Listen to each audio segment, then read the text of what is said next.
In the shadow of the Colorado Rockies, where the pine trees grew thick and the mountain air carried the promise of solitude, stood a cabin that most folks in the valley below believed to be abandoned.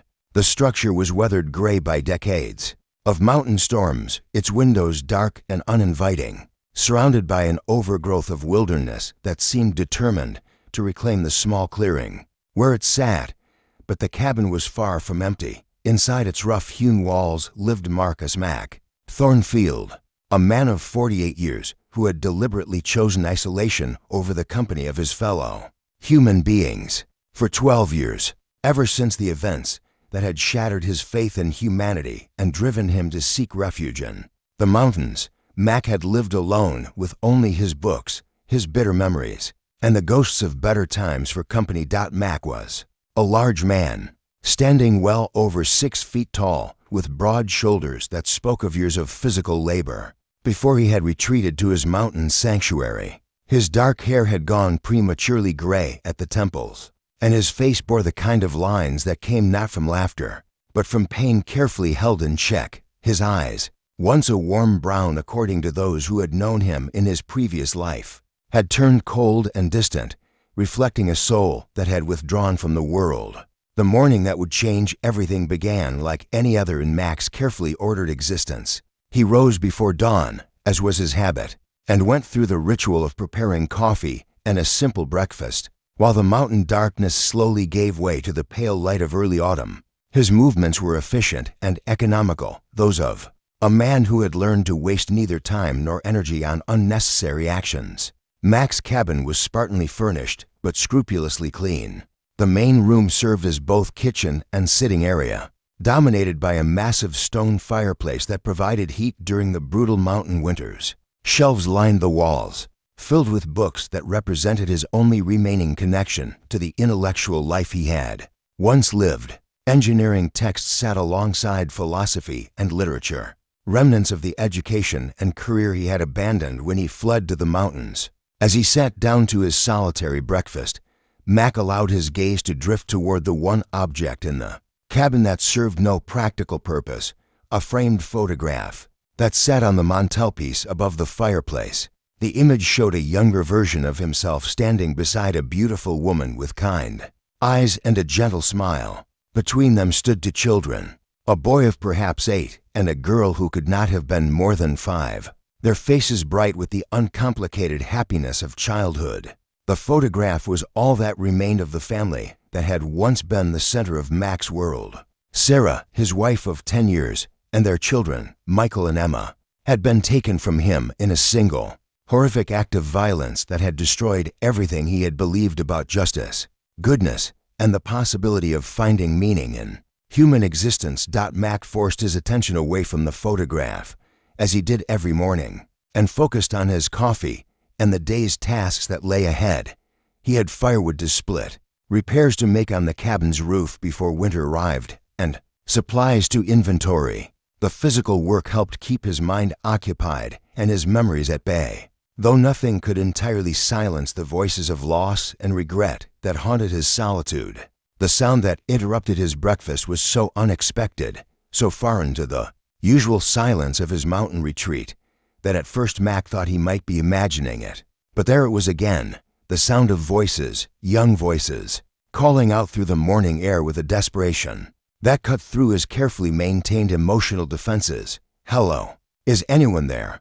Please, we need help." Mack set down his coffee cup with hands that had begun to tremble slightly. In 12 years of isolation, no one had ever approached his cabin. The few people who knew of his existence respected his desire for solitude and left him alone. The idea that strangers, children by the sound of their voices, had somehow found their way to his remote sanctuary was both impossible and terrifying. He moved to the window and peered out through the glass that he kept clean despite having no visitors to impress. What he saw made his breath catch in his throat and brought back memories he had spent 12 years trying to forget. 2 boys, neither of them appearing to be older than 12 or 13, stood in his clearing. They were thin to the point of emaciation, their clothes torn and dirty, their faces streaked with exhaustion and fear. But it was not their obvious desperation that struck Mac like a physical blow. It was the way the older boy stood protectively in front of the younger one, his stance defensive and determined despite his clear physical weakness. The protective gesture was so reminiscent of how his own son Michael had always tried to shield his little sister from any perceived danger that Mac felt his carefully constructed walls of emotional isolation begin to crack. These were not just any children in distress. They were children who reminded him of everything he had lost, everything he had failed to protect. "Please," the older boy called out again, and Mac could see that he was holding something in his hands, waving it in the air as if it might somehow make his plea more compelling. "We know someone lives here. We saw the smoke from your chimney. Please help." U.S. Mac stood frozen at the window, torn between his instinct to help children in obvious distress and his deep-seated fear of allowing anyone into the carefully ordered world he had built to protect himself from further pain. For 12 years, he had avoided exactly this kind of situation, this test of whether his self-imposed isolation was stronger than his fundamental decency. The younger boy suddenly stumbled, and Mac could see that the child was at the end of his physical resources. The older boy immediately moved to support him, wrapping his arm around his companion's shoulders with a tenderness that spoke of deep affection and long-practiced care. "Come on, Jamie," Mac heard the older boy say, his voice carrying clearly in the thin mountain air. "Just a little longer. Someone has to help us."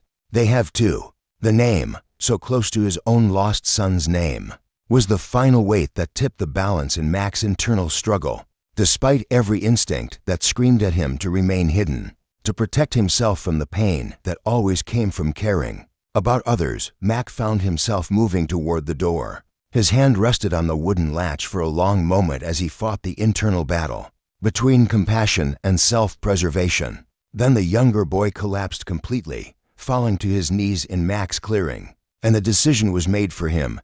Mac opened the door and stepped out into the morning light, feeling as exposed and vulnerable as if he had removed his clothes. The two boys looked up at him with expressions of hope and desperation that cut through him like knives, reminding him of every moment of helplessness and loss he had experienced in his former life. "What do you want?" Mac asked, his voice harsh with the effort of controlling his emotions. The older boy stepped forward, still supporting his younger companion, and Mac could see that what he held in his hands was a letter, its white paper stained with what looked disturbingly like blood. "Sir," the boy said, his voice shaking with exhaustion and emotion, "my name is Peter, and this is my brother Jamie. We've been walking for 3 days to find you. We need your help desperately." "Help with what?" Mac demanded, though part of him already dreaded the answer. Peter held out the blood-stained letter with hands that trembled from more than just fatigue. "There are 12 other children back at the orphanage, sir. Sick children who are going to die if we don't get help soon. The people who are supposed to be taking care of them. They're not good people, sir. They're letting the children die." The words hit Mac like physical blows, each syllable awakening memories and emotions he had worked so hard to bury. Children in danger, children who needed protection, children who were being failed by the adults who were supposed to care for them. "If you don't help us, they'll die," Peter continued, his voice breaking with desperation. "We've been everywhere. Else, you're our last hope." Mac stared at the blood-stained letter in the boy's outstretched hands, feeling the weight of a decision that would either preserve the careful isolation he had built around his heart or shatter it completely in the service of children who reminded him of everything he had lost and failed to save. Mac stood in his doorway for what felt like an eternity, staring at the blood-stained letter that Peter held toward him with hands that shook from exhaustion and desperation. The boy's eyes, though shadowed with fatigue, burned with an intensity that reminded Mac painfully of his own son's determination whenever Michael had been fighting for something he believed in. "Come inside," Mac said finally, the words emerging from his throat like broken glass. "Both of you. You look ready to collapse." Peter's relief was so profound that his knees nearly buckled, and Mac found himself instinctively stepping forward to steady the boy. The physical contact, the first he had initiated with another human being in years, sent a shock through his system that he struggled to process. "Thank you," Peter whispered, helping his younger brother to his feet. "Thank you so much. I wasn't sure. We heard that you don't like visitors, but we didn't know where else to go." Mac's cabin, which had felt spacious and comfortable when occupied by one reclusive man, suddenly seemed cramped and inadequate with 2 additional occupants. The boys looked around with wide eyes, taking in the neat arrangement of books, the simple but well-maintained furniture, and the warmth that radiated from the fireplace. "Sit down," Mac instructed, pointing toward the sturdy wooden chairs he had built himself. "I'll get you some food and water." As he moved about his kitchen, preparing bread and soup with hands that were not entirely steady, Mac found himself stealing glances at his unexpected visitors, up close. Their condition was even more alarming than it had appeared from a distance. Both boys were severely undernourished, their clothes were barely holding together, and they bore the unmistakable signs of having spent days walking through difficult terrain. Jamie, the younger boy, appeared to be about 9 years old, with sandy hair that hung limp around a face that should have been round with childhood, but was instead gaunt with hunger. His eyes were large and dark, holding a sadness that no child should ever have to carry. Peter, who looked to be around 12, had the same coloring as his brother, but carried himself with the protective awareness of someone who had been forced to grow up too quickly. "How long since you've eaten?" Mac asked as he placed bowls of warm soup in front of both boys. "Yesterday morning," Peter replied, immediately focusing his attention on ensuring that Jamie ate slowly despite his obvious hunger. "We had a little bread left, but Jamie needed it more than I did."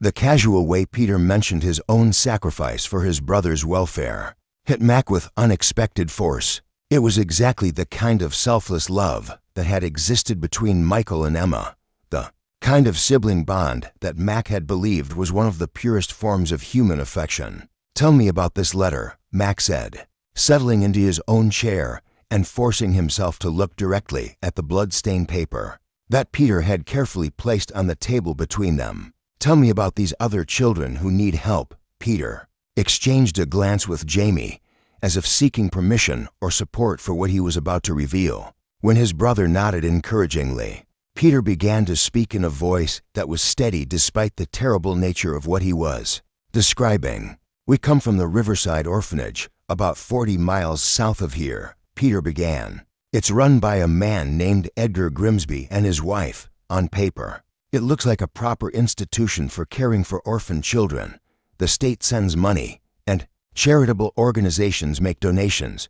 But the reality is," Peter's voice broke slightly before he forced himself to continue, "the reality is that Mr. and Mrs. Grimsby pocket most of the money and leave the children to starve and suffer." Mac felt his stomach clench with a familiar combination of rage and helplessness that he had hoped never to experience again.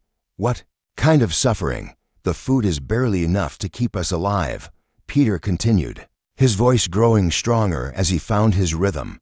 "The building is cold and drafty, with leaking roofs and broken windows that never get repaired. When children get sick, they're left to suffer without medical care because treating them would cost money."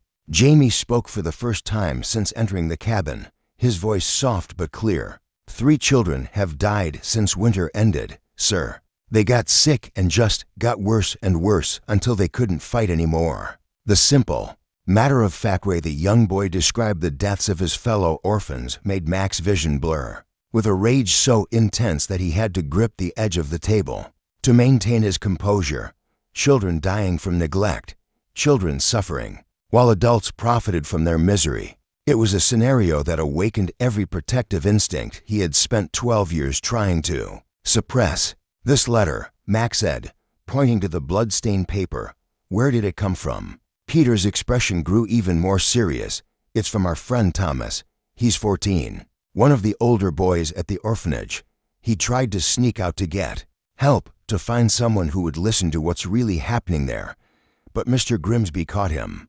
The boy paused, swallowing hard before continuing. "Mr. Grimsby beat Thomas with a leather strap until he was bleeding and unconscious. Then he locked him in the punishment room in the cellar, without food or water. Thomas managed to write this letter with his own blood and gave it to me before." Peter's voice trailed off.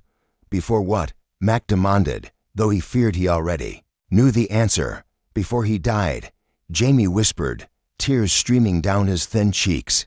He made us promise to get the letter to someone who could help the others. He said we should find you because you used to be an important man, someone who knew how to fight bad people. Mac stared at the letter, seeing it now not just as a piece of paper, but as the final testament of a brave boy who had died trying to save his fellow orphans. The bloodstains took on a new significance, representing not just injury but sacrifice, courage, and a desperate hope that someone would care enough to act.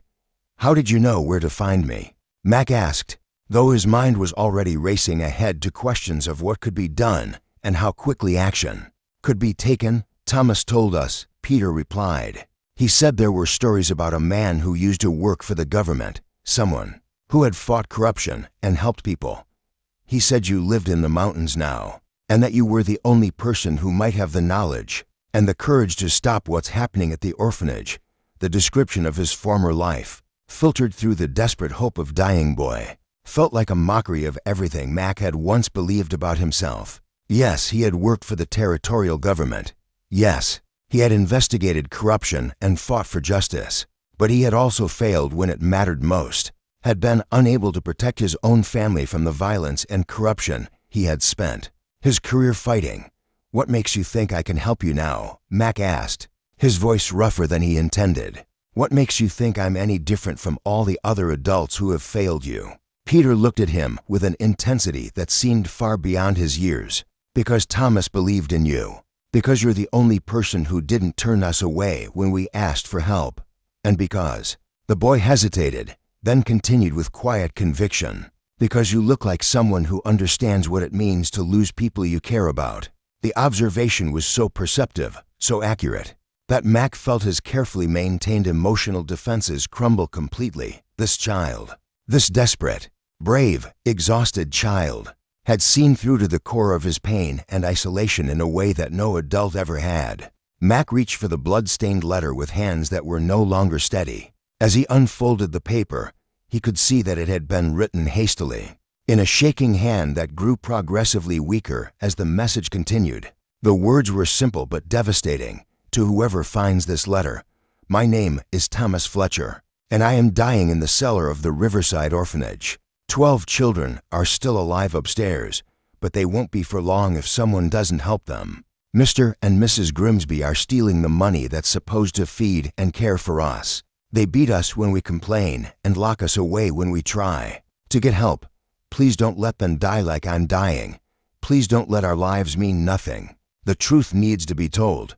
Thomas Fletcher, age 14, October 15, 1884. By the time Mac finished reading, his hands were shaking with a fury that threatened to overwhelm his ability to think clearly. This was exactly the kind of systematic cruelty and corruption that he had once dedicated his life to exposing and stopping. But that was before his own family had been destroyed by the very forces he had been fighting, before he had learned that justice was an illusion and that good people always paid the highest price for their virtue.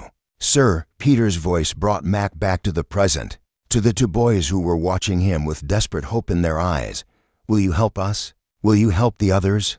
Mac looked at the boys, seeing not just their immediate need, but the echoes of his own lost children in their faces. He thought about Thomas Fletcher, bleeding his life away in a cellar while writing a final plea for help. He thought about 12 other children who were suffering and dying while adults profited from their misery. For 12 years, Mac had told himself that he was done fighting other people's battles, done believing that one man could make a difference against institutional cruelty and corruption. But sitting in his cabin with two brave boys who had risked everything to seek help for their fellow orphans, he realized that some battles chose you rather than the other way around. "Yes," Mac said quietly, folding the letter carefully and placing it in his shirt pocket. Close to his heart, "I'll help you. We're going to save those children, and we're going to make sure that Thomas Fletcher's death means something." Peter's relief was so profound that he began to sob.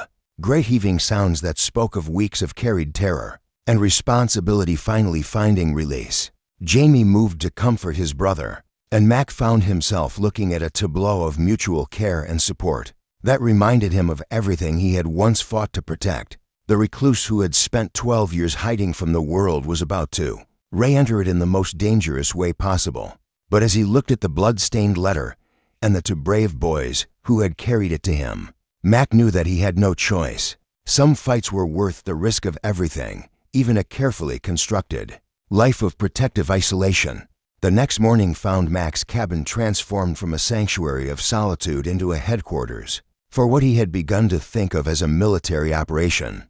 The kitchen table that had served his simple meals for 12 years was now covered with maps, papers, and the various tools he would need to infiltrate and document the conditions at the riverside orphanage. Peter and Jamie had slept deeply through the night, their exhausted bodies finally able to rest in the security of Mac's protection. But Mac himself had barely closed his eyes, his mind churning with plans and possibilities as he tried to figure out the best way to approach a situation that combined all the elements he had once been trained to handle: corruption, abuse of power, and the need to gather evidence that would stand up in court. "We need to be smart about this," Mac explained to the boys as they shared breakfast. "If we just show up at the orphanage making accusations, Grimsby will have time to hide evidence and coach the children on what to say. We need proof that no one can deny or explain away." Peter nodded seriously, his young face showing the kind of grim determination that Mac had seen in seasoned investigators. "What kind of proof?" "Photographs, if possible," Mac replied, pulling out a camera that he had packed away years ago but still knew how to operate. "Written testimony from the children who are willing to speak. Financial records that show where the money is really going. And most importantly, we need to document the physical condition of the children and the facility." Mac had spent the early morning hours pulling together equipment from storage areas of his cabin that he hadn't touched in over a decade. His old investigative skills were returning slowly, like muscles that had gone unused but retained their basic memory of function. "The challenge," Mac continued, "is getting inside without arousing suspicion. If Grimsby knows that someone is investigating, he could move the children, destroy records, or even—" Mac paused, not wanting to voice his worst fears in front of the boys, "even hurt them." Jamie finished quietly, showing an understanding of adult cruelty that no 9-year-old should possess. "Yes," Mac acknowledged. "So we need a cover story, a reason for me to be there that won't immediately raise alarms." "What about pretending to be someone who wants to donate money?" Peter suggested. "The Grimsbys are always looking for new sources of funding." Mac considered this possibility, recognizing its potential while also seeing its limitations. "That might get me in the door, but it wouldn't give me access to the children or the records. I need something that would justify spending time at the facility, asking questions, and moving around freely." The solution came to him with the sudden clarity that had once made him valuable as an investigator. "What if I posed as a territorial inspector, someone sent by the government to evaluate the orphanage's compliance with state regulations?" Peter's eyes lit up with understanding. "You could demand to see everything, talk to all the children, examine the books." "Exactly," Mac confirmed. "And if I arrive unannounced, claiming that it's a surprise inspection, Grimsby won't have time to prepare elaborate deceptions." Jamie looked worried. "But what if he asks for your credentials? What if he wants to verify that you're really from the government?" Max smiled grimly. "I still have contacts from my old job, people who owe me favors. I can get legitimate-looking documents prepared, and I know enough about government procedures to be convincing." The boys spent the morning helping Mac prepare for his infiltration of the orphanage while he explained the plan in detail. Peter would return with him, ostensibly as a runaway who had been captured and was being returned to the institution. This would give Peter the opportunity to communicate with the other children and prepare them for what was about to happen. Jamie, being younger and less able to handle the stress of the deception, would remain at Mac's cabin with supplies and instructions on what to do if something went wrong. The boy was clearly unhappy about being left behind, but he understood the logic of the decision. "I want you to understand something," Mac said seriously as he showed the boys his various pieces of equipment. "What we're about to do is dangerous. Grimsby has already killed one child to protect his secrets. and he won't hesitate to hurt anyone who threatens his operation. We understand, Peter replied with a maturity that continued to impress Mac. But the children at the orphanage are dying anyway. At least this way, they have a chance. Mac spent the afternoon writing letters to old colleagues, using his knowledge of government bureaucracy to create a paper trail that would support his cover story. The work brought back memories of his former life that were both painful and energizing, reminding him of the skills he had once used to protect the innocent and punish the guilty. Tell me more about the layout of the building, Mac instructed Peter as they went over the plans one more time. I need to know where the children sleep, where Grimsby keeps his office, where the kitchen and storage areas are located. Peter drew a rough map on a piece of paper, his memory for detail impressive for someone his age. The children's dormitories are on the second floor, boys on one side and girls on the other. Mr. Grimsby's office is on the first floor, right by the main entrance so he can control who comes and goes. The kitchen is in the basement, along with the storage rooms, and Peter's voice faltered. And the punishment room where Thomas died, Mac finished gently. Yes, sir. It's just a small room with stone walls and no windows. They lock children in there without food or water when they've been disobedient. Mac felt his jaw clench with renewed anger. The more he learned about conditions at the orphanage, the more his old investigative instincts demanded action. But this time, it wasn't just professional duty driving him forward. It was personal, fueled by his own losses and his recognition of himself in these brave, desperate children. There's something else you need to know, Peter said quietly. Mrs. Grimsby might seem nicer than her husband, but she's just as bad. She's the one who decides how much food the children get, and she enjoys watching them go hungry. Mac nodded, making notes on his paper. In his experience, institutional abuse was rarely the work of a single person. It required a network of complicity and shared cruelty to sustain itself over time. As evening approached, Mac found himself facing a decision he hadn't expected to confront. For 12 years, he had worn the same simple clothes and maintained the same basic appearance that marked him as a mountain recluse. To pose as a government inspector, he would need to transform himself back into the professional investigator he had once been. The clothes were stored in a trunk that he hadn't opened since arriving at the cabin. When he lifted the lid, the smell of mothballs and old memories filled the air. The dark suit, white shirt, and formal hat that had once been his daily uniform now seemed like costumes from another life. You look different, Jamie observed as Mac emerged from his bedroom wearing the clothes of his former profession.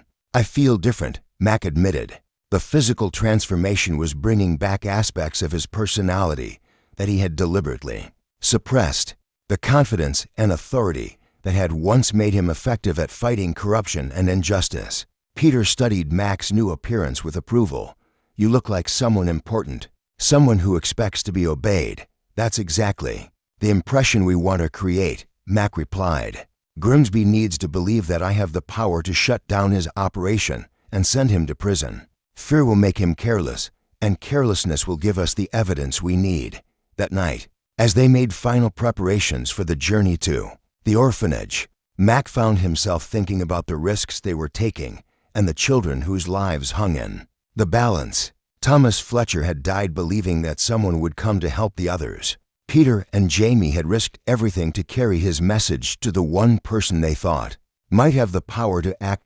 Tomorrow, Mac would find out whether 12 years of isolation had destroyed his ability to fight institutional evil, or whether some skills and instincts were too fundamental to be lost. Either way, he owed it to Thomas Fletcher's memory and to the 12 children still suffering at the riverside orphanage to try. As he lay in his bed, staring at the ceiling and listening to the quiet breathing of the 2 boys sleeping in his main room, Mac realized that he was no longer the broken recluse who had fled to the mountains to escape his pain.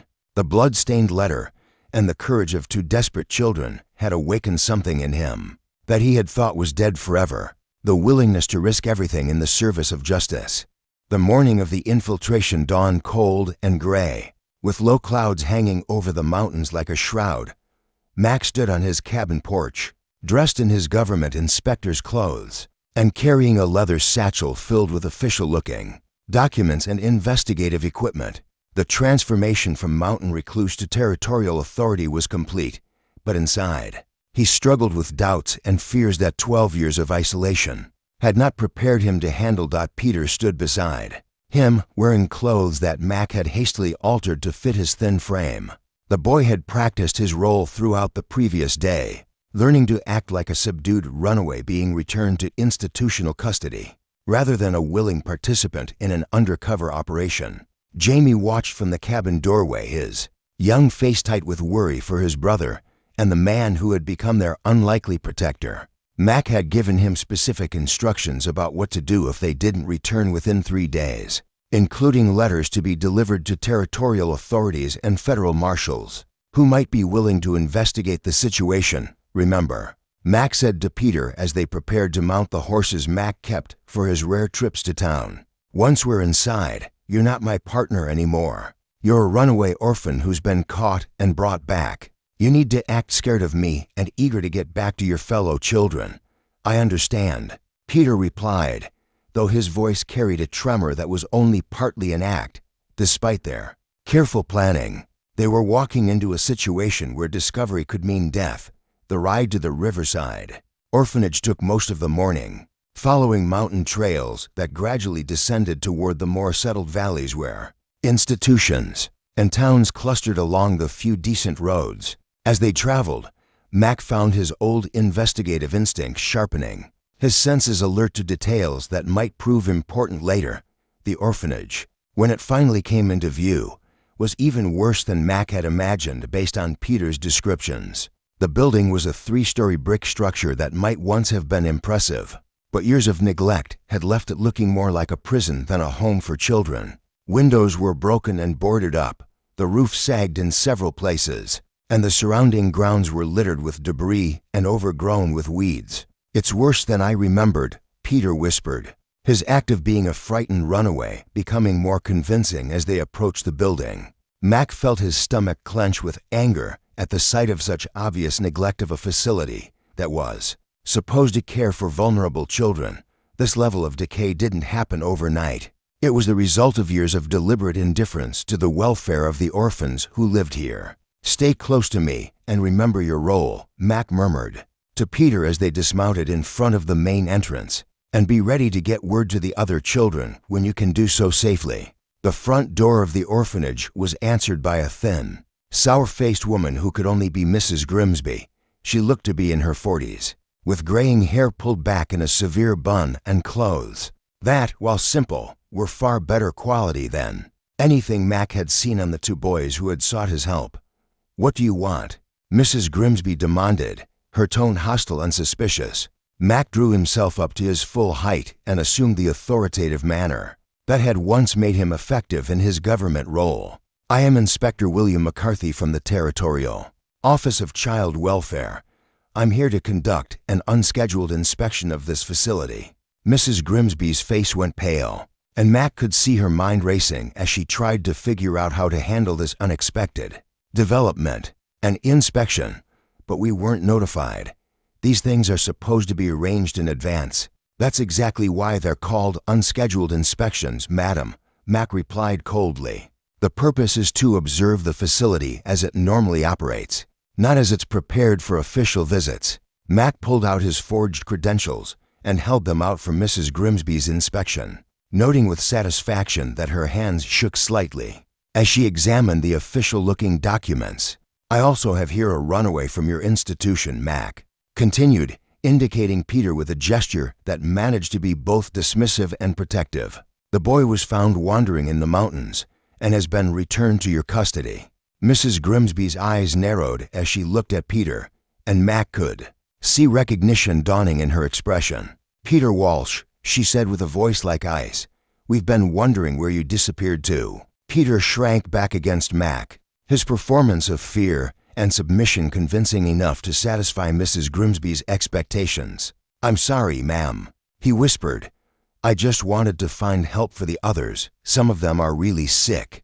"That's quite enough," Mrs. Grimsby snapped. "You'll be dealt with later. Right now, I need to find my husband to handle this inspection. Mac noted the woman's obvious discomfort with the situation and filed the information away for later use.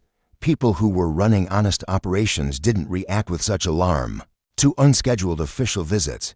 Edgar Grimsby, when he appeared, proved to be exactly the kind of man Mac had expected based on Peter's descriptions. He was heavy-set and red-faced, with small, cruel eyes and the kind of bluster that usually covered deep insecurity. His clothes were expensive but ill-fitting, suggesting someone who had come into money recently and hadn't learned how to carry himself with natural authority. Inspector McCarthy, Grimsby said, extending a hand that Mac shook briefly and without warmth.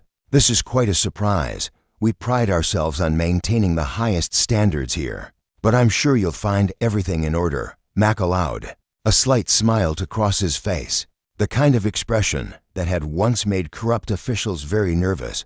I'm sure I will. Mr. Grimsby, shall we begin with a tour of the facility? I'll need to see the dormitories, the kitchen, the medical facilities, and of course, your financial records. Grimsby's face grew even redder at the mention of financial records, but he managed to maintain his composure. Of course, Inspector. Though I should mention that our bookkeeper is temporarily unavailable. Illness in the family. How unfortunate, Mac replied dryly. I'm sure we can work around that inconvenience. The tour that followed was a masterclass in institutional deception, with Grimsby trying to steer Mac away from the most problematic areas, while maintaining the pretense that everything was normal and above board. But Mac's trained eyes saw through the attempted misdirection, noting the careful placement of the few healthy-looking children where they would be most visible, the locked doors that Grimsby claimed led to storage areas, and the obvious signs of recent, hasty cleaning in areas that were normally neglected. Most telling of all were the children themselves. The few that Mac was allowed to interact with showed the kind of subdued, fearful behavior that spoke of systematic intimidation and abuse. They avoided eye contact with Grimsby, flinched when he spoke to them, and gave obviously rehearsed answers to Mac's questions about their treatment and living conditions. The children seemed rather quiet, Mac observed as they moved through a dormitory that housed a dozen boys, ranging in age from about 6 to 14. We maintain discipline here, Inspector.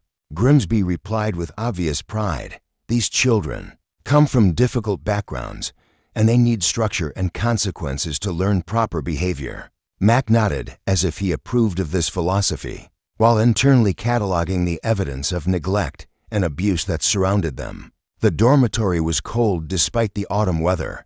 The beds were little more than straw mattresses on wooden frames, and the few blankets he could see were thin and inadequate for mountain winters. I'd like to spend some time speaking with the children individually, Mac said, noting how Grimsby's expression tightened at the suggestion. Of course, Grimsby replied, though his tone suggested anything but agreement, though I should warn you that some of these children are quite inventive when it comes to making up stories to get attention. Mac recognized the classic deflection of an abuser preparing to discredit his victims. Before they could speak, I appreciate the warning, Mr. Grimsby. In my experience, children who have been properly cared for rarely feel the need to invent dramatic stories. The implied criticism hung in the air between them, and Mac could see Grimsby struggling to maintain his facade of cooperation, while his anger and fear grew more obvious by the minute. Perhaps we could start with your medical facilities, Mac suggested, pulling out a notebook and pen to record his observations. I'd like to see how you handle children who become ill. Grimsby's face went pale at this request. Our medical facilities are quite basic, Inspector. We rely primarily on the local doctor for serious cases. Nevertheless, I'd like to see them, Mac insisted, his tone making it clear that this was not a negotiable request. The medical facility turned out to be a single small room with a few cots and virtually no medical supplies or equipment. Mac noted the absence of basic necessities like bandages, medicines, or even adequate heating, all while maintaining his official demeanor and recording observations in his notebook. This seems rather limited for an institution housing dozens of children, Mac observed. We find that fresh air and simple remedies work better than fancy medical treatments. Mrs. Grimsby interjected, having joined them for this portion of the tour. "These children are quite hardy." Mac made additional notes, documenting everything he saw while beginning to build the case that would eventually bring down the Grimsby operation. But he also knew that written observations alone wouldn't be sufficient. He needed testimony from the children themselves, and that would require getting them away from their captors long enough to speak freely. The crisis came just before sunset, when Mac returned from documenting conditions in the basement storage areas, to find Grimsby waiting for him with two large men, who were clearly not employees of the orphanage. Inspector McCarthy, Grimsby, said with a smile that didn't reach his eyes, "I've been thinking about your visit today, and something has been bothering me. So I sent a telegram to the Territorial Office of Child Welfare asking about you." Mac felt his blood turn to ice, but he maintained his official demeanor. "And what did you learn?" "I learned," Grimsby said with obvious satisfaction, "that the Territorial Office has no record of an Inspector William McCarthy. In fact, they have no record of sending any inspector to this facility." The two hired men moved closer to Mac, their intentions clear. But Mac had been in dangerous situations before, and his old instincts were beginning to return. More importantly, he had accomplished his primary mission, gathering evidence that could shut down the orphanage and save the children. "That's very interesting," Mac replied calmly, even as he calculated his chances of fighting his way out of the building. "Perhaps there's been some confusion in the territorial records." "Perhaps," Grimsby agreed, "but I don't think so. I think you're exactly what you appear to be, a troublemaker who's been listening to lies told by ungrateful children." Mac could see Peter watching from across the room, his young face tight with fear for the man who had risked everything to help them. The other children had also begun to gather, sensing that something crucial was happening. "The question now," Grimsby continued, "is what we do with you. Trespassers sometimes have unfortunate accidents, especially in these remote mountain areas." Mac smiled, and something in his expression made both hired men take an involuntary step backward. For the first time since entering the orphanage, he allowed his true nature to show through his inspector's disguise. "Mr. Grimsby," Mac said quietly, "I think you've made a serious mistake. Subscribe to help us continue sharing these stories that prove one person's courage can change everything." "Mr. Grimsby," Mac said quietly, his voice carrying the kind of controlled menace that made both hired men take an involuntary step backward, "I think you've made a serious mistake." The transformation in Mac was immediate and startling. Gone was the polite, professional demeanor of the government inspector. In its place stood a man who had spent years fighting corruption and violence, someone who understood that sometimes justice required more than official paperwork and legal procedures. "The mistake," Mac continued, his eyes never leaving Grimsby's face, "is assuming that I came here alone and unprepared. It was a bluff, but a convincing one." Mac pulled out his pocket watch and glanced at it meaningfully. "In approximately 30 minutes, a federal marshal named Daniel Crawford will arrive here with a warrant to search these premises. He's an old friend of mine, someone who takes a very dim view of people who abuse children." Grimsby's face went from red to pale in the space of a heartbeat. "You're lying. You can't have contacted anyone from here. I sent a telegram from town before arriving." Mac replied smoothly, the lie coming easily as he bought time to assess his situation and plan his next move. "Marshal Crawford has been investigating reports of irregularities at this institution for weeks. My inspection today was meant to gather final evidence before his official raid." The two hired men looked uncertainly at Grimsby, clearly not having signed up for a confrontation with federal law enforcement. Mac could see doubt creeping into their expressions as they considered the implications of what they had been asked to do.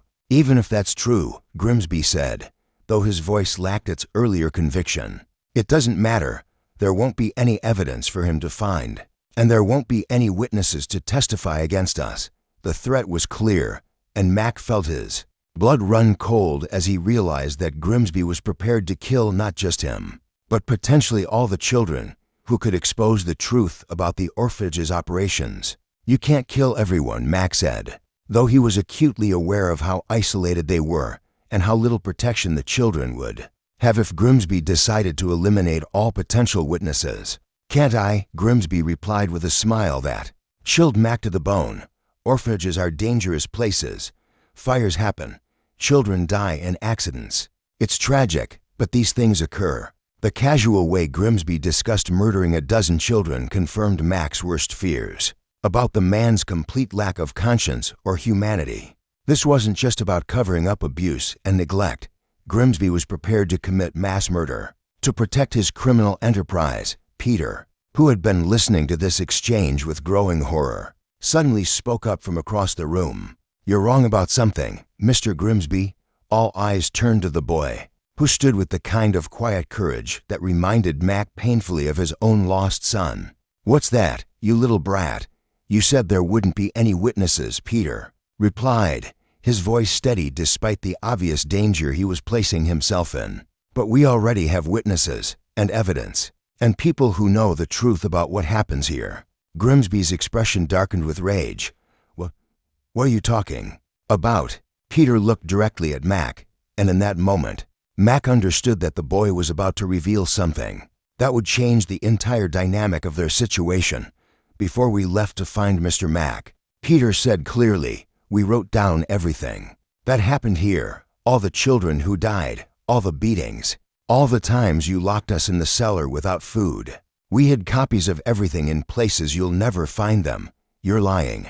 Mrs. Grimsby snarled, but Mac could see uncertainty in her eyes. "Mary kept a journal," Peter continued, naming the 13-year-old girl who had spoken to Mac earlier. "She wrote down the names of every child who died here and how they died. She made 3 copies and hid them in different places around the building." Mac felt a surge of admiration for the children's foresight and courage, even while suffering under Grimsby's brutality. They had been documenting their abuse and preparing for the day when they might have the opportunity to expose the truth. "It doesn't matter," Grimsby said, though his voice had lost much of its earlier confidence. "Children's stories won't hold up in court, especially when the children aren't alive to tell them. But adults' testimony will," Mac said, pulling out the notebook where he had recorded his observations during the inspection, "and photographs will, and financial records that show where the state money really went." Mac reached into his satchel and pulled out the small camera he had used to document conditions throughout the orphanage. "I've taken dozens of photographs today, Mr. Grimsby. Pictures of malnourished children, inadequate facilities, and evidence of systematic abuse. Even if you kill me, those photographs will still exist." The lie about Marshall Crawford arriving was one thing, but Mac's claim about photographic evidence was real, and Grimsby clearly understood the implications. Visual proof of the orphanage's conditions would be devastating in any legal proceeding. "Where are the photographs?" Grimsby demanded. "Safe," Mac replied, "along with copies of the children's testimonies and my own investigative notes. Kill me, and you'll only make things worse for yourself." The standoff continued for several tense minutes, with Grimsby clearly trying to calculate his options, while Mac worked to maintain his bluff about federal intervention. But the balance of power shifted dramatically when one of the hired men suddenly spoke up. "I didn't sign up for killing children," the man said, his voice carrying a mixture of disgust and fear.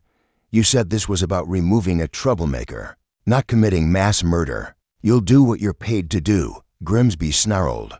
But Mac could see that his control over the situation was beginning to slip. "Not this." The second man agreed, stepping away from Grimsby. "This is madness. Federal marshals, witnesses, evidence. We need to get out of here before this gets any worse." Mac seized the opportunity created by the hired men's reluctance. "Gentlemen, you seem like reasonable people who've simply found themselves in an unreasonable situation. Walk away now, and I'll make sure that Marshall Crawford knows you chose to do the right thing when it mattered." Both men looked at Grimsby, then at each other, then at the frightened children who were watching the confrontation with wide eyes. Whatever Grimsby was paying them, it clearly wasn't enough to justify involvement in child murder and federal charges. "We're leaving," the first man announced. "Find someone else to clean up your mess, Grimsby." As the hired men walked toward the door, Mac felt the balance of power shift decisively in his favor. Grimsby was now alone with his wife, facing not just Mac, but a room full of children who had finally found the courage to stand up to their tormentors. "This isn't over," Grimsby said, his voice filled with impotent rage. "Even if you've got evidence, even if you bring in the law, there are ways to handle problems like you." "Yes, there are," Mac agreed quietly. "But I've been handling problems like you for longer than you might think." For the first time since entering the orphanage, Mac allowed his true identity to show through completely. "My name isn't William McCarthy, Mr. Grimsby, it's Marcus Thornfield. And for 15 years I worked as a federal investigator specializing in government corruption and institutional abuse." The revelation hit Grimsby like a physical blow.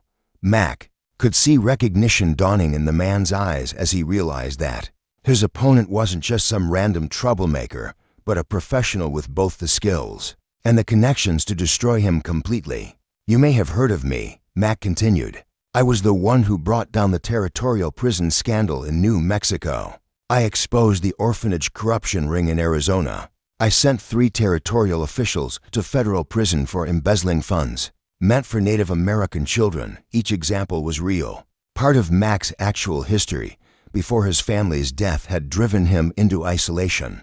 But invoking that history now felt like awakening a sleeping part of himself, the part that had once believed justice was possible and worth fighting for.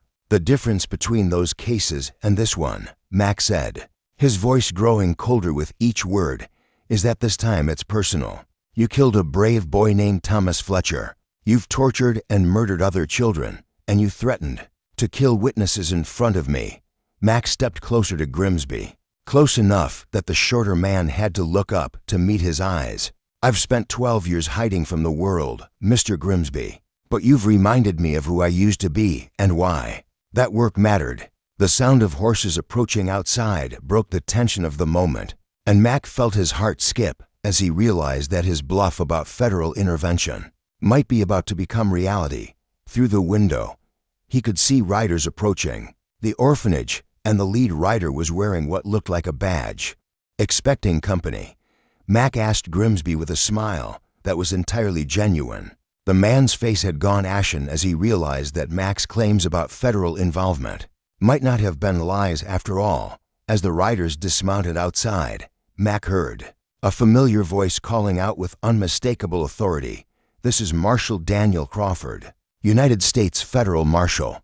I have a warrant to search these premises and question all residents."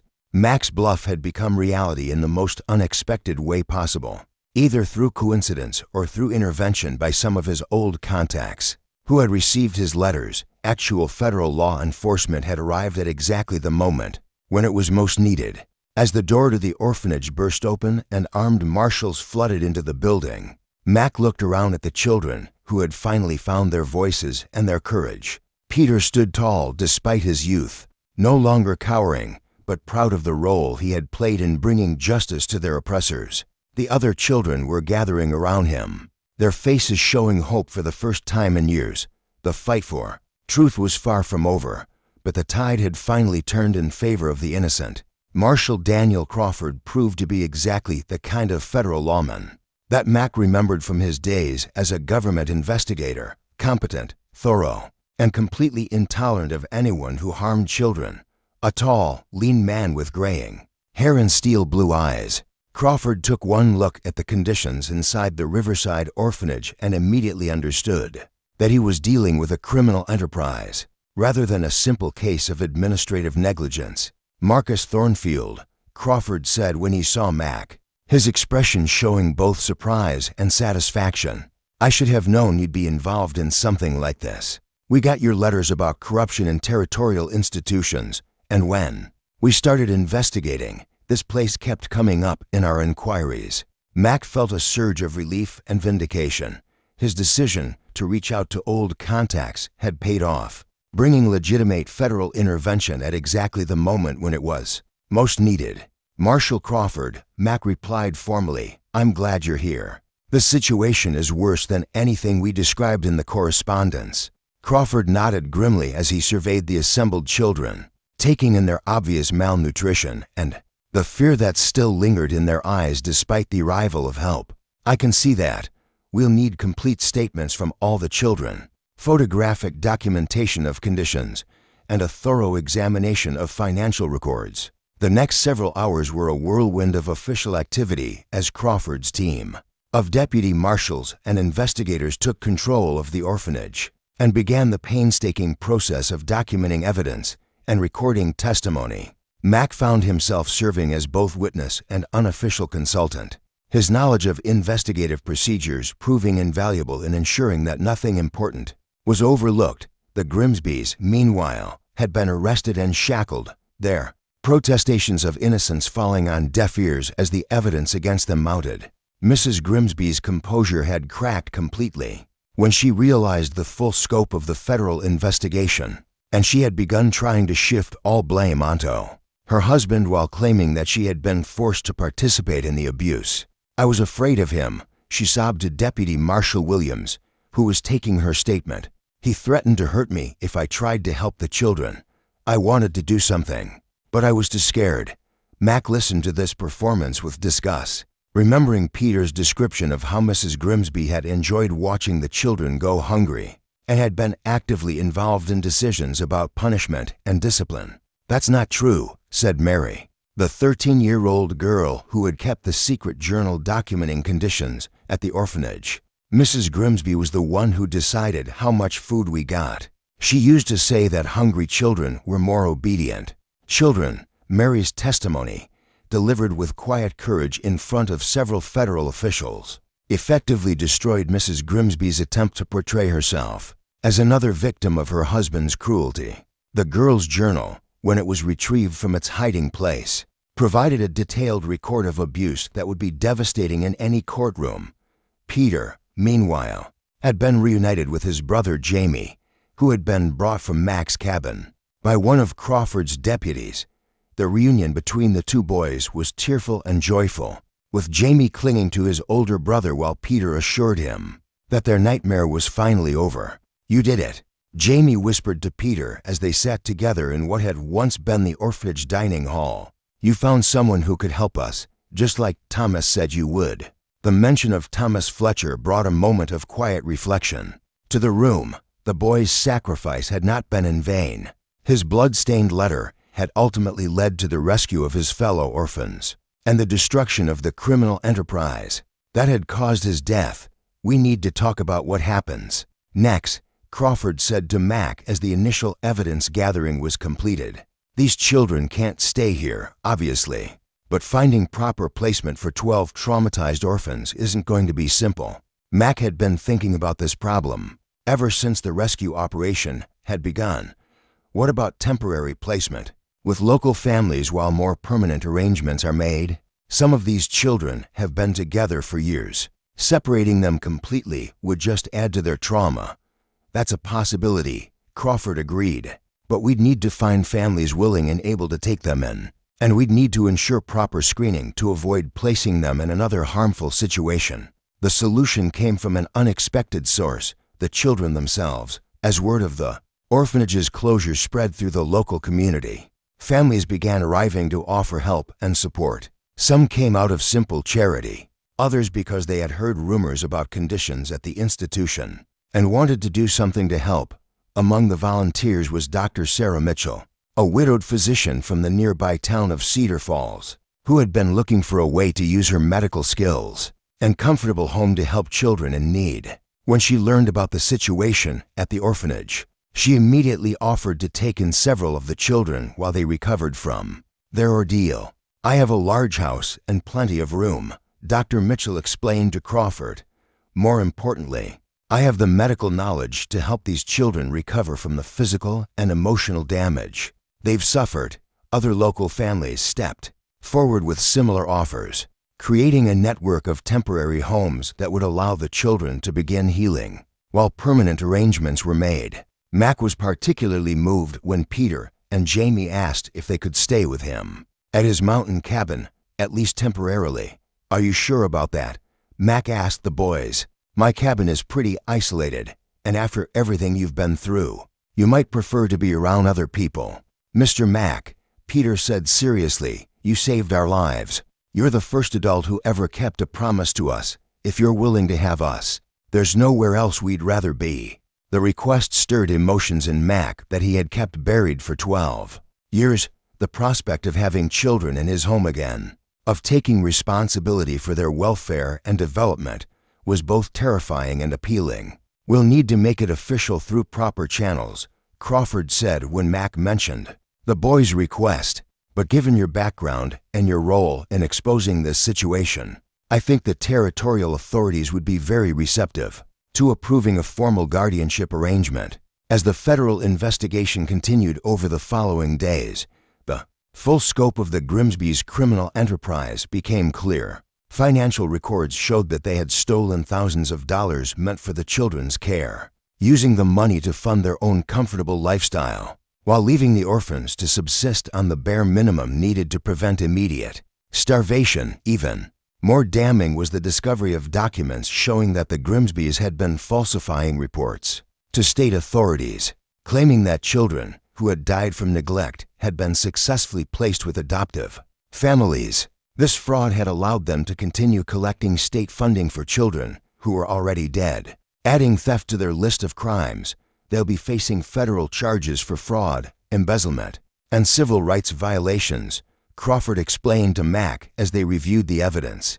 "The murder charges will be handled by territorial courts, but between federal and territorial jurisdiction, they're looking at life in prison at minimum." The news brought Mac a satisfaction that went beyond simple justice. For the first time since his family's death, he felt that he had been able to protect innocent people from those who would harm them. The skills and knowledge that he had acquired as a government investigator had finally been put to use in service of something that truly mattered. "What about you?" Crawford asked as the federal team prepared to leave the area. "Are you planning to come out of retirement permanently, or was this a one-time return to the field?" Mac considered the question as he looked around at the children, who were preparing to begin new lives with families who would actually care for them. The isolation that had once seemed like his only protection now felt like a form of cowardice, a waste of abilities that could be used to help people who had no other advocates. "I think my retirement is over," Mac said finally. "There are too many children out there who need someone to fight for them, and too many criminals who think they can abuse the vulnerable without consequences." As Mac prepared to return to his cabin with Peter and Jamie, he reflected on how much his life had changed in just a few days. The blood-stained letter that had shattered his carefully maintained isolation had also awakened something in him that he had thought was dead forever: the capacity to care about others and the willingness to risk everything in defense of the innocent. The recluse who had spent 12 years hiding from the world was gone, replaced by a man who understood that some battles were worth fighting regardless of the personal cost. And as he looked at the two brave boys who had trusted him with their desperate plea for help, Mac knew that he had finally found his way back to the person he was meant to be. Subscribe to help us continue sharing these stories that prove courage and justice can triumph over even the darkest evil. The sun warmed Mac's skin as he rode back to his cabin, the familiar smell of pine and mountain air filling his lungs. But this time, the journey wasn't a retreat, it was a return home. And he wasn't alone. Peter and Jamie rode beside him, their small forms dwarfed by the pack mules carrying supplies. The silence between them was not the empty void Mac was used to, but a quiet companionship filled with the unspoken promise of a new beginning. Mac watched the boys as they rode, their faces still showing the marks of their ordeal, but their eyes were bright with a hope he hadn't seen before. Peter, the older brother, seemed to carry a weight of responsibility, a silent watchfulness over his younger sibling. Jamie, on the other hand, was a burst of innocent curiosity, pointing at birds and marveling at the sheer size of the mountains. He had been so young when he was taken to the orphanage. His world had been confined to the walls of the horrid institution. Now, the open expanse of the West was a revelation to him. "This is it," Mac said as they reached the familiar clearing. His cabin nestled against a backdrop of towering pines. The sight of it, once a symbol of his solitude, now felt different, a place where life could finally begin again.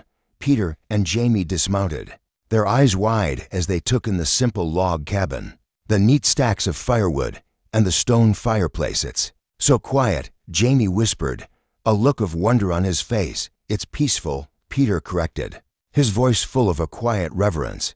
Mac smiled, a genuine, unforced expression that felt alien on his face. He had spent so long with a permanent grimace, he had almost forgotten what a real smile felt like. He led the boys inside, where the scent of aged wood and forgotten dust filled the air. "It's not much," Mac said, "but it's home. You can have the room at the back. I'll get the fire started and we can have some stew." For the first time in what felt like a lifetime, Mac felt a sense of purpose beyond simply surviving. As he worked, he found himself explaining things to the boys, teaching them the simple skills of a self-sufficient life. He showed them how to stack firewood, how to prepare a meal over an open flame, and how to track the animals that lived in the woods. He found a forgotten checkerboard in a dusty box and taught them how to play. The sound of their laughter echoed through the cabin, a foreign, beautiful melody that chased away the ghosts of the past. But the past was not so easily forgotten. One night, a sudden thunderstorm raged outside, and Mac found Peter and Jamie huddled together in their beds, their small bodies trembling with fear. The storm was a cruel echo of the violence they had endured, the thunder sounding like the pounding fists of their abusers. Mac sat with them, his large frame a comforting presence in the small room. He didn't speak. He just let them cling to him, his hand a steady weight on their shoulders. Eventually, the boys' breathing evened out and they slept, their trust in him a tangible, fragile thing that made his chest ache with a quiet, fierce protectiveness. The weeks turned into months and a rhythm of life settled over the cabin. Mac taught the boys how to read, using old books he had packed away, their pages filled with tales of brave heroes and daring adventures. Peter, a natural student, devoured every word, his mind hungry for knowledge. Jamie, still a child, preferred stories with pictures, his imagination taking flight with every new image. Mac also taught them how to shoot, not for sport or violence, but for survival. He showed them how to handle a rifle, how to aim, and how to clean it. He made sure they understood that a weapon was a tool, to be used only when absolutely necessary, and always with respect. The boys, in turn, taught Mac how to live again. They brought a sense of wonder and joy back into his life that he thought was lost forever. They brought him flowers they found in the meadow. They told him about their dreams, and they asked him questions that forced him to confront his past and his future. "Mr. Mac," Peter asked one evening as they sat by the fireplace, the fire casting long shadows on the walls, "do you miss being a lawman?" The question caught Mac by surprise. He had spent so many years trying to forget his old life, burying it under layers of solitude and silence. "Sometimes," Mac admitted, his voice low, "I miss the purpose. The feeling that you were doing something that mattered. You are doing something that matters." Jamie said, his small voice firm, "You're taking care of us." Mac's throat tightened. He had saved them from the Grimsbys, but they had saved him from himself. They had pulled him out of the darkness and back into the light. And for the first time since he had lost his own family, he felt like he had a reason to live and a reason to fight. "You know, a lot of people helped us," Peter said, looking at his brother, "but you were the one who heard us when no one else would. We're going to tell everyone about you, about how you saved us." Mac's journey had been a long, hard road, but he had found his way home, not to a place, but to a purpose. His new family, formed out of tragedy and hope, was a testament to the fact that even in the darkest of times, courage and justice could prevail. The word of Mac's quiet heroism spread like wildfire across the territory. A tale passed from mouth to mouth, growing in detail and legend with each retelling. The recluse of the mountains, a man who had intentionally withdrawn from society for over a decade, had re-emerged to save a dozen orphans from a fate worse than death. The story was a balm to a world often filled with cynicism and cruelty, a testament to the belief that good could still triumph over evil. Among those who heard the story was Marshal Daniel Crawford. He had kept in contact with Mac, checking on the boys and finalizing the official guardianship papers. The marshal was a man who believed in the letter of the law, but he also recognized the spirit behind it. He saw in Mac a man who had found his purpose again, a man who had been broken and was now, slowly, putting himself back together. "I'm coming to visit," Crawford announced one day, his voice crackling through the telephone line. "I want to see how you and the boys are doing, and I have something for you, a proposition." Mac, who had grown used to the quiet rhythm of his new life, felt a prickle of unease. He had enjoyed the anonymity that his isolation had provided. The idea of returning to a world of formal institutions, of regulations and paperwork, was not something he was eager to embrace, but he also knew that he couldn't hide forever. Not when there were so many children like Peter and Jamie who needed a voice. A few days later, Marshal Crawford arrived at the cabin, his presence filling the small space with an air of official authority. The boys, initially wary of the lawman, soon warmed up to him as they saw the easy rapport between him and Mac. Crawford brought a bag of supplies and a box of books for the boys, a gesture that showed his genuine care for their well-being. After dinner, as the boys were reading by the fire, Crawford laid out his proposition to Mac. "The territorial government has created a new position," he began, his eyes serious. "A special investigator for child protection services. It's a new department, and they want someone with a clean record and an understanding of the territory to lead it. They want someone who understands the difference between a broken system and a broken person, someone who can fix the system without losing their humanity." Mac listened, his heart pounding in his chest. The offer was a direct challenge to the life he had built for himself. It was a chance to use his skills for a purpose that truly mattered. But it was also an invitation to leave the peaceful sanctuary of his cabin and re-enter a world that had, a decade ago, taken everything from him. "I'm not the same man I was, Marshal," Mac said, his voice quiet. "I'm a different man now." "I know," Crawford said, his voice gentle. "That's exactly why we want you. We want a man who knows what it feels like to lose everything. A man who knows what it means to truly fight for something. Your experience with the Riverside orphanage wasn't an anomaly, Mac. It's a symptom of a much larger problem. There are other institutions, other orphanages, and other criminals who are preying on the most vulnerable." Mac looked over at Peter and Jamie, their heads bent over their books, their faces illuminated by the firelight. He thought of the blood-stained letter, of the desperate plea of the orphan boys, and of the promise he had made to himself to never again stand by while children were being harmed. What would it entail? Mac asked, his voice firm with a new resolve. "You'd be the head of the department," Crawford explained. "You would have a team of investigators, and you would have the full support of the territorial and federal governments. Your first mission would be to investigate and shut down any and all institutions that are found to be abusing children." The proposal was both a daunting and an exciting prospect. It was a chance to truly make a difference, to prevent other children from enduring the same pain that Peter and Jamie had suffered. It was a chance to honor the memory of his own family by protecting others. Mac looked at the boys again, their small smiles as they read, their trust in him a tangible force in the room. He knew what his answer had to be. "I'll take the job," Mac said, his voice ringing with a new sense of purpose. Crawford smiled, a genuine, relieved expression. "I knew you would," he said, extending his hand. "Welcome back to the world, Marcus Thornfield." As the days turned into weeks, Mac found himself preparing for a new chapter in his life. He found a young couple in the nearby town who were willing to care for the cabin while he and the boys were away on his new mission.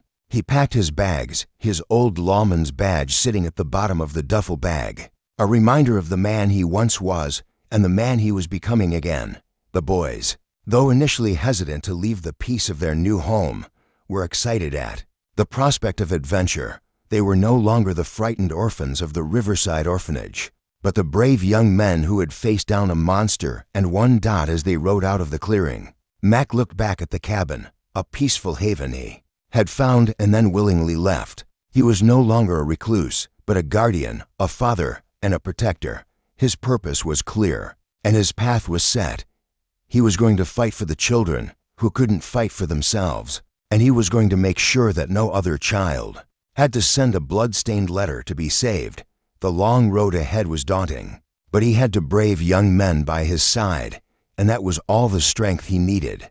If you are enjoying this emotional journey, be sure to subscribe to see how Mac and the boys continue to change the world. More heroic tales are on the way. The territorial capital, with its fast-paced and noisy rhythm, was a world away from the peace of the mountain cabin. For Mac, now holding the title of Special Investigator, the city was a stark contrast, a melting pot of ambition and corruption, but also of a hope he had rediscovered. His office in the government building, with an imposing view of the main square, made the transition from reclusive life to public fight a tangible reality. He felt a strange mixture of familiarity and repulsion at returning to the life of an investigator, but this time, the motivation was different. The fight wasn't for himself, but for those who could not fight. Peter and Jamie were fascinated. The sound of cars, the sight of tall buildings, the crowd of people, everything was a novelty. Mac made sure they had as normal a life as possible. He enrolled them in a local school, encouraged them to make friends, and took them to explore the city's sights. Gradually, the city became a new home for them, a place of safety and opportunity, far from the shadows of the orphanage. Mac's first case as Special Investigator was as complex as the Grimsby's situation, but it involved a much larger and more powerful network. It was a territory-wide operation, with a series of children's homes that served as fronts for a child labor scheme. The young people not only suffered from neglect, but they were also forced to work in mines and factories, their wages stolen by a powerful syndicate. The initial investigation was a long and tedious process. Mac and his team, handpicked by Crawford, spent months poring over financial records, interviewing former employees, and trying to track down the network's key criminals. The work was frustrating and often dangerous. Mac knew that every child they rescued was a victory, and every criminal they exposed was a step toward a better future.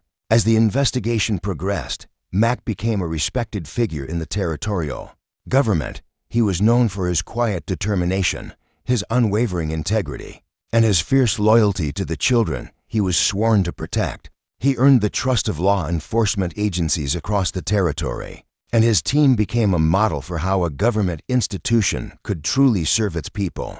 Peter and Jamie watched their guardian from a distance, seeing the man who had once been a reclusive hermit transform into a powerful advocate for justice. They saw him on the news, read about his triumphs in the newspaper, and heard stories from their classmates about the investigator who saved the orphans. They were proud of him, and their love for him deepened with each passing day. One evening, as Mac was working late in his office, Peter and Jamie came to visit him. They brought him a thermos of coffee and a box of cookies they had made themselves. Mac smiled, a rare, tired smile, and invited them in. "Mr. Mac," Peter said, "do you ever get tired of fighting?" Mac looked at the piles of paperwork on his desk, the endless reports of abuse and neglect. "Sometimes, Peter," he admitted, "it's a lot of work, and sometimes it feels like we're not making a difference. But you are," Jamie said, his small voice full of conviction. "You saved us. You saved a lot of kids. You are making a difference." Mac's eyes softened. He looked at the two boys who had once been victims and now were beacons of hope and courage. "You're right," he said. "We are." The conversation was a turning point for Mac. He realized that his purpose was not just to fight for the children, but to teach them to fight for themselves. He started taking Peter and Jamie to the homes he was investigating, not to expose them to the horrors, but to show them the good that could come from their experiences. He wanted them to understand that they were not just survivors, but heroes in their own right. The boys' presence at the investigations brought a human element to the cold, hard work of law enforcement. They spoke with the children who had been rescued, sharing their own story of survival, of a blood-stained letter, and of a man who kept his promise. Their words of encouragement gave the children hope, and their presence served as a powerful reminder of why Mac and his team were fighting. The operation culminated in a massive raid on the syndicate's main headquarters, a large factory where hundreds of children were forced to work.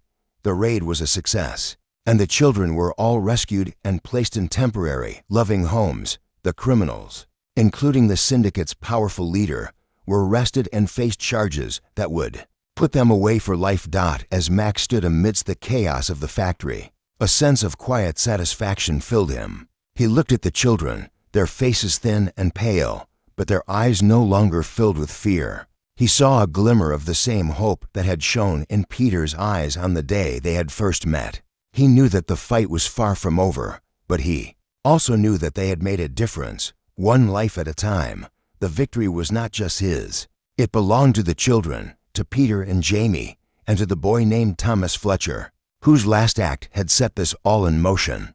The trial of the Grimsbys and the leaders of the child labor syndicate was a landmark event in the territory's history. The courtroom was packed with journalists and citizens, all eager to see justice served. Mac, Peter, and Jamie testified their accounts of the abuse and neglect at the Riverside orphanage, painting a chilling picture for the jury. The prosecution presented the evidence that Mac and his team had painstakingly gathered, including the financial records, the falsified documents, and the damning journal kept by Mary, the brave young girl from the orphanage.